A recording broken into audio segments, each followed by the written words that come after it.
մինչև մանդատներ վերցնելու որոշումը ձեր ընտրողների հետ շփումներ են ունեցել ձեր թիմակիցները, որքանով ազդակը ընտրողներից եղավ, հա, վերցնել մանդատները։ Ազդակը իհարկե ընտրողներից նույնպես եղավ, բայց գլխավորը դա այն հաշվարկներն էր, որը ցույց տվեց ամենակարճ ճանապարհը Փաշինյանին հեռացնելու համար։ Պարապետյան, դուք նախընտրական շրջանում նաև քննադատություններն են շատ, որ վերցրեցիք համաձայնեցիք մանդատներ վերցնել։ Դա ուղղորդված քննադատություններ են, մենք դրան բացարձակ նշանակություն չենք տալիս, քանի որ հենց առաջի օրից Փաշինյանը, նրան աջակցողները սկսեցին այդ թեման շրջանառության մեջ դնել, իրենց թվում էր մենք իրենց պրովոկացիաներին կուլ կգնանք, բայց իրենց չհաջողվեց իրենց։ Պարապետյան, դուք ընտրական շրջանում ակտիվ հանդիպում եք ֆերմերների, գյուղացիների հետ եւ նրանց խնդիրները հենց առաջին աղբյուրից լսում եք։ Այս փուլում էլ շարունակելու եք իրենց հետ ակտիվ հանդիպումները եւ իրենց խնդիրները վերհանել հենց ազգային ժողովում ու լուծումներ գտնել։ Ոչ միայն ազգային ժողովում, դուք գիտեք, հիմա մեր ֆերմերները, գյուղացիները, բիզնեսմենները շատ մեծ խնդիրներ ունեն։ Մենք ամեն օր ենք դա թմկարելու, առավել եւս ազգային ժողովում ու ամեն ինչ անելու ենք, որ մեր մոտեցումներով ինչ որ լուծումներ ունենանք։ Իհում գյուղացիները ճանապարհը փակել էին, կարկուտից վնասված փոխհատուցում էին պահանջում նաեւ այս շրջանում։ Ճիշտն ասած, ես ուշադիր չեմ եղել, չգիտեմ ինչ մասը։ Պարապետյան, դուք ասում եք մի անգամ է լինելու հա իշխանափոխությունը եւ վերջնական խնդրում եմ կոնկրետ ասեք երբ է նախատեսում, երբ է պլանավորում, դա լինելու է փողոցային պայքար, հանրավակ, ինչ է լինելու, մի քիչ ավելի մանրամասն կներկայացնեք դիտողներին։ Դրա համար մի քանի տրիգերներ են պետք։ Մենք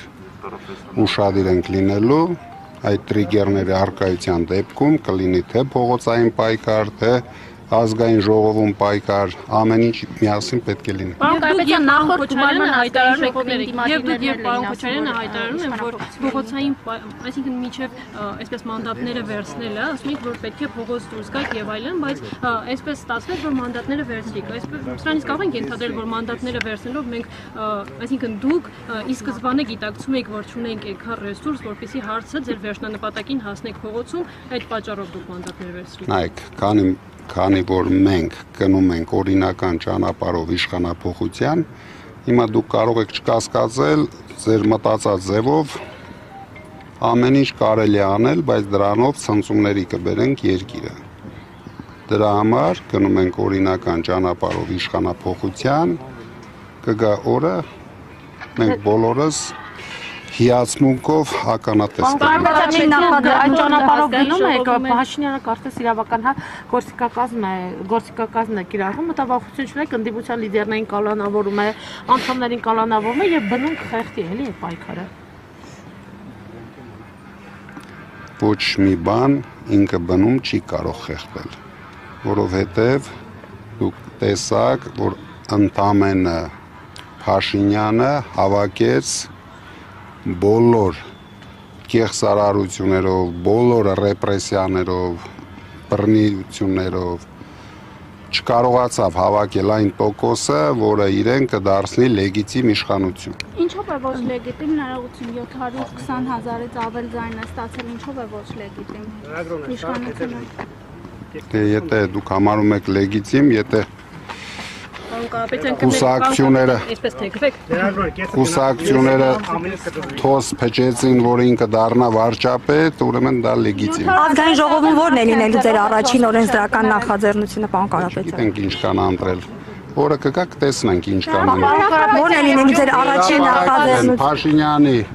կենտրոնական ընտրական հանձնաժողովը ինչ որ բան հայտարարել է հետո։ Ո՞րն է լինելու ձեր առաջին նախաձեռնությունը ազգային ժողովում, պարոն Կարապետյան, քաղաքական։ Մենք այդ կանոններով չենք ուզում, մենք ուզում ենք բացարձակ հաղթանակ։ Պարոն Կարապետյան, Գյումրիի հետ կապված, եթե ժամանակավոր պաշտոնակատարը մանդատը վերցի, արդյոք կոլապս չի լինի Նիկոլ Փաշինյանն հայտարարել էր արտահերթ ընտրությունների մասին Գյումրիում։ Դուք մի քիչ շատ եք շտապում, կգա օրը, դուք ամեն ինչ կտեսնեք։ Թիմակիցների նկատմամբ հայտարարում եք, որ ազգային ժողովում ձեր լիազորություններն օգտագործելու եք պետության դեմ, պետության շահի դեմ ուղղված ցանկացած օրինակ անօրինականությունների դեմ, բայց կարող ենք ենթադրել նաև, որ դուք նաև դեմ Այսինքն, երբ որ օրինակ ինչ որ նախագծեր, օրենքներ, ես այդպես եմ հասկացել։ Եթե օրենքները պետության շահերին դեմ լինեն, իսկ եթե շահերին դեմ չլինեն, այսինքն իշա Հայաստանի Հանրապետության իշա Հայաստանի Հանրապետության ցանկացած հարց մենք նորմալ նայելու ենք։ Պարոն Կարապետյան, հայտարարել եք, որ Ռուսաստանի Դաշնությանն եք դիմելու սահմանափակումների հետ վերաբերյալ։ Ուր է հասել։ Կներեք, ամեն ինչ անելու ենք իշա Հայաստանի եւ հայ ժողովրդի։ Եթե անգամ դա այդ առաջարկը փոփոխությունների նախագծերի հեղինակը լինի իշխանությունը։ Ու ես կասկածում եմ, որ իշխանությունը կունենա այդպիսի առաջարկ, դրա համար տեսնենք։